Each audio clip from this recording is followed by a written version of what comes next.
بسم الله الرحمن الرحیم. لکه څنګه چې تاسو ته معلومه ده، یو څو ورځې مخکې د مفتي مولانا شاکر صاحب زوی عبدالله شاکر یو انټرویو کړې ده. په هغې کې یې ډېر غټ دروغ ویلي دي او ډېر د دجل او فریب نه کار اخیستی دی. تاسو دا ویډیو وګورئ، هغې پسې به انشاءالله یو څو خبرې کوم، خو په غور سره یې واورئ. خو دا ګز او دا میدان اته کاله دی د طالب په نوم چندره غواړي، د قرآن په نوم چنده غواړي. په اتو کالو کې که تا ماته د قرآن کلاس په اتو کالو په مدرسو کې د ټولې دنیا په مدارسو کې وښودل چې کم د درس نظامي د لاندې دي، زه به ستا مجرم. تاسو د ویډیو کته چې د په دې کې کم دروغ ویلي دي او کم نه دي ویلي، زه به تاسو ته مختصر یو څو خبرې وکړم. ویډیو به لږه اوږدېږي، خو واورئ، خامخا ویډیو وګورئ لازمي. هغه دپاره د دې چې هغه هر څه تاسو ته معلوم شي. زمونږ الحمدلله د درس نظامي ټوټل اته کاله وي، درجه اوله نه واخله دور حدیثه پورې. په دې کې مختلف قسم فنون پړاویږي، علوم پړاویږي په دې کې. نو موږ سره په دې درس نظامي اتو کالو کې په درجه اوله کې د تجوید کلاس هم وي. د دې مقصد دغه وي چې کوم ماشومان یا سکول نه راغلي یا هسې دلته راغلي داخل شوي دي مدرسې ته، هغوی ته موږ د قرآن د الفاظو تصحیح لپاره تجویدي کلاس اخلو. په هغې کې جمال القرآن، فواید مکیه وغیره کتابونه شامل وي.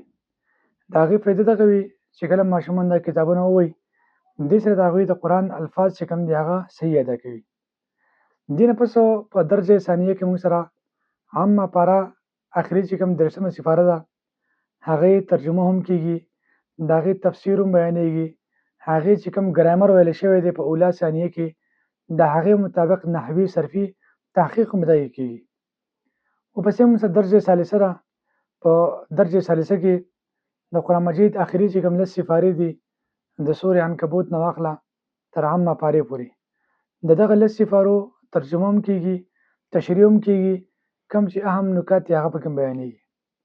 ورپسې موږ سره درجه رابعه چې کوم ده، په هغې کې هم 10 سپارې ویلی کېږي، کوم چې منځنۍ 10 سپارې دي د سوره یونس نه واخله سورې عنکبوته پورې.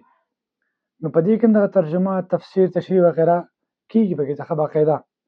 بیا درجه خامسه کې موږ سره د سورې فاتحې نه واخله سوره یونس پورې بالتفصیل ترجمه، تشریح، هر څه پکې بیانېږي په دې کې. دې پسې بیا درجه سادسه شپږمه درجه، په هغې کې جلالین شریف چې کوم دی 2 جلده کې دی. په جلد اول کې هم 15 سپارې دي، په جلد دویم کې هم 15 سپارې دي. نو په دغه 30 سپارو کې مکمل د قرآن ترجمه، تفسیر، تشریح، باریک کوم نکات چې کوم دي د جلالین شریف صاحب جلالین چې کوم بیان کړي هغه پکې بیانېږي. بیا موږ سره چې کوم دی 9مه درجه ده، په هغې کې هم الحمدلله د بیضاوي شریف په نوم باندې یو کتاب دی، په هغې کې د سورې فاتحې یا د اولې سپارې اولنی چې کوم پاو دی هغه بالتفصیل بیانېږي، په دې کې ویلی کېږي، ترجمه، تشریح، په هغې کې یو لفظ باندې په ګنټو ګنټو بحث پکې کېږي. نو دغه زموږ د درس نظامي خاکه وه. تاسو مه کېښودله چې آیا دا خلک چې کومې خبرې کوي، کم دروغ جوړوي په دې مدارسو باندې، خپل یو څو فین فالوورز لپاره دوی دومره لوی دروغ او لوی دجل فرینو دوی کار اخلي. تاسو دې اندازه لګولی شئ کمې خبرې چې ما کړې دي د دې الحمدلله ثبوت چې کوم دی په وفاق المدارس العربیه پاکستان په ویبسایټ باندې موجود دی. هغه ویبسایټ سرچ کړئ، هلته کوم چې د وفاق د بنین نصاب دی په هغې کې هم تاسو کتلی شئ کوم چې ما تاسو بیان کړو. دې نه علاوه زموږ چې کوم د مدارسو ترتیب چې کوم دی الحمدلله په ذات خود ما چې په کوم ځای کې سبقونه ویل دي درجه اوله نه واخله دور حدیثه پورې، سهار مانځه پسې به زمونږ دغه ترتیب و چې موږ به د قرآن مجید درس لازمي کوو، که هغه نیمه ګنټه وه که ګنټه وه، هغې کې ترجمه، تفسیر، تشریح دا به خامخا کېده. کله به چې کال ختم شو، دا کله اختتام سره به د قرآن مجید د تفسیر چې کوم د هغې هم ختم کېدو ښه باقاعده.